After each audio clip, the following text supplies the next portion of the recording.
Bem, pessoal, continuando nossa série de videoaulas aqui sobre atividades relacionadas ao módulo 4. Então, vamos agora para a nossa atividade 3. Então, no enunciado aqui da nossa atividade 3, fala o seguinte: desenvolva um programa que receba um valor em n inteiro e, em seguida, uma sequência de n valores inteiros e, por fim, receba um valor inteiro x. Informe quantas vezes o valor x aparece na sequência de números. Ele dá uma observação aqui: n será sempre um valor inferior ou igual a 20, certo? Então, se a gente olhar os exemplos de entrada e saída aqui do nosso problema, então imagina que ele dá um valor 3, então significa que ele vai dar uma sequência de três números. No caso aqui foi 10, 3 e 12. E ele fala que o valor 3 é o valor que ele quer saber quantas vezes se repete. E aí, nesse caso, o 3 aqui nessa sequência se repete apenas uma vez, né? Então, o valor 3 aparece uma vez. Já que no segundo exemplo, se ele der 7, então ele vai digitar 7 números. E aí, ele digitou aqui essa sequência e depois ele falou que quer saber quantas vezes o 2 aparece. Então, nesse caso aqui, o 2 aparece uma, duas, três, quatro vezes. E aí, o valor 2 aparece quatro vezes. Já o sim, aqui nesse outro exemplo, ele tem cinco números. E aí ele quer saber quantas vezes o 15 aparece. Então, 15 nesse caso aqui não aparece nenhuma vez. Então, o valor 15 aparece zero vezes. Então, esse é o nosso problema, certo? Veja que, nesse caso, assim como na atividade 2, ele está informando o valor depois da sequência de números. Então, eu não consigo fazer isso sem gravar a sequência. E para gravar a sequência, eu obrigatoriamente vou precisar de um tipo de estrutura que poderia ser um vetor, né? Então, a gente vai ter que utilizar vetores para resolver esse problema. E aí, como fica a solução desse problema? Vamos dividir primeiro, né? Subdividir ali com a parte de coleta de dados de entrada para depois a gente gerar o dado de saída. Então eu já sei aqui que o meu vetor que a quantidade de números vai ser inferior ou igual a 20. Então o meu vetor ele vai ser inteiro e ele vai ter que ter, eu vou chamar de vet aqui só para não ficar usando sempre o conjunto e ficar parecendo que tem que ser chamado de conjunto, né? Pode ser utilizado qualquer nome. O meu vetor aqui ele vai ter 20 posições. Eu vou ter aqui uma quantidade n que vai ser a quantidade de números da sequência, e vou ter que ter um valor x também aqui, né? Então, a primeira coisa que eu vou fazer aqui é pegar a quantidade n, que vai ser digitada, e depois eu vou fazer um laço para pegar todos os valores. Então, vou declarar aqui um contador interno ao laço, enquanto conte menor que a quantidade n, conte mais mais. E aí, esse contador, pessoal, ele só funciona aqui dentro. Se eu tentar usar um conte aqui, ó, ele vai dar erro, porque eu criei um contador só para existir dentro do laço. Se eu precisar usar esse mesmo contador para fora, eu teria que criar, declarar ele no programa. Então, ok.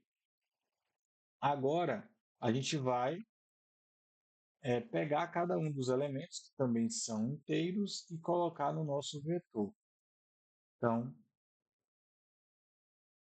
fiz o processo e ao final também vamos pegar o valor de x. Então, ok, é basicamente o que a gente já fez também, né, na atividade 2.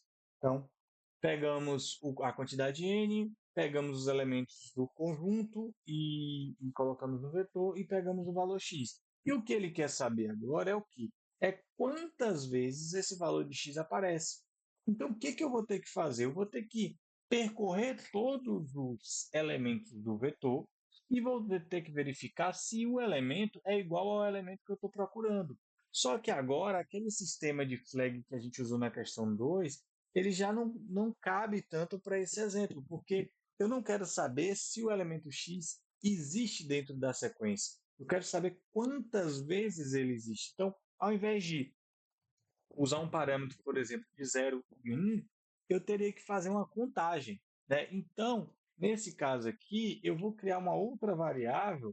Ao invés de flag, eu vou usar vou chamar assim de quantidade, ou apenas um Q, que seria a quantidade. e vou definir que inicialmente essa quantidade é zero, porque eu vou contar inicialmente quantas vezes apareceu. Se eu não contei nenhum ainda, eu sei que aparece zero vezes. Se aparecer, aí eu vou aumentando esse valor. E aí o que a gente vai ter que fazer aqui? A gente vai ter que percorrer todo o meu vetor. Então, eu vou precisar de um laço para andar em todo o vetor, então a condição vai ser até a quantidade de n mesmo. E a partir desse laço, eu vou começar a fazer as verificações. Se o elemento lá do meu vetor, na posição cont, for igual ao x, significa que eu encontrei. Ótimo. Mas agora não basta encontrar, eu quero contar. Então, o meu q aqui, ó, eu vou botar um q++ para eu ir contando quantas vezes ele aparece. Aí, nesse caso, eu não vou, e se eu não encontrar, eu tenho que fazer o quê? Nada, eu não tenho que fazer nada, eu apenas quero saber a quantidade de vezes que ele aparece. Então, eu vou contando. E nesse caso, se eu encontrei uma vez, eu não vou interromper a execução e parar de verificar os outros, porque nesse caso eu quero ver toda a sequência. Então, imagina nesse caso aqui, nesse segundo exemplo, eu tinha 7 números. 2 é igual a 1? Não. Quando eu encontro aqui 2 é igual a 2, o que é que eu quero fazer? Eu quero contar. Eu encontrei uma vez. Aí depois 2 é igual a 3? Não. Então ainda tenho um só. 2 é igual a 2? É. Aí agora eu falo que encontrei duas vezes. Aí depois 2 é igual a 5? Não. Então continuo com 2. 2 é igual a 2? É. Então agora eu encontrei três vezes. 2 é igual a 2? É. Então agora eu encontrei quatro vezes. Então eu preciso obrigatoriamente percorrer todos os elementos e fazer essa verificação um a um. Então é isso que eu estou fazendo aqui. Eu estou verificando se o elemento do vetor é igual ao x que eu estou procurando. E quando eu encontro, ao invés de só sinalizar que eu encontrei, eu estou contando a quantidade que eu tenho. E aí agora, eu poderia usar esse mesmo artifício para resolver a questão anterior, contar quantas vezes tem, e aí depois, se tivesse mais de zero, falar que existe, né? Mas naquele caso lá, poderia ser resolvido com flag também, como a gente resolveu. Só que agora eu não quero mais, não tenho alguma condição para exibir, eu sempre vou exibir a mesma coisa, que é o valor tal aparece x vezes. Só que nesse caso, eu vou exibir opa, o valor x aparece uma quantidade de vezes, que é o meu valor de q, não é isso? E aí uma quantidade q de vezes. Então o valor x aparece q vezes. Então, essa seria a solução para o nosso problema, para esse nosso problema. Então, vamos agora compilar e executar para ver se de fato funciona. Então, se a gente pegar o nosso exercício aqui, então se eu tenho aqui três elementos, 10. Para a gente fazer a entrada, pessoal, eu posso usar espaços aqui, ó, que vai funcionar. Ele vai fazer uma entrada de cada, então fica mais fácil de visualizar a entrada aqui. Então, eu coloquei 3, botei o 10, dei um espaço, botei 3, botei 12. Então, ele vai automaticamente pegar cada um dos números como se eu tivesse dado enters mesmo, né? E vou botar 3 agora. Então, perceba que ele colocou aqui, ó, o valor 3 aparece uma única vez, que é exatamente o que a gente queria, né? Porque, para esse exemplo, a gente tinha realmente o valor 3 aparecendo uma única vez. Vamos executar novamente para uma situação que aparece mais vezes. Opa. Então, nesse caso, vamos colocar 7 e aí vamos colocar a sequência 1, 2, 3, 2, 5, 2 e 2. E vamos procurar o valor 2. Então, o valor 2 aparece 4 vezes. Ok? Vamos executar por fim no último exemplo ali.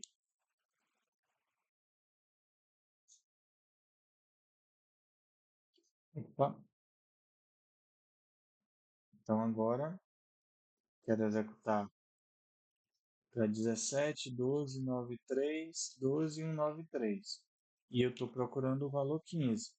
E aí ele fala, o valor 15 aparece zero vezes, porque em nenhum momento nenhum dos números foi igual, então aquele if lá não executou nenhuma vez. Então, se nenhuma vez essa condição foi verdade, o Q continua com o valor inicial que é zero, então ele vai exibir ali que foi zero vezes. E é isso, pessoal. Então, nos vemos num outro exercício.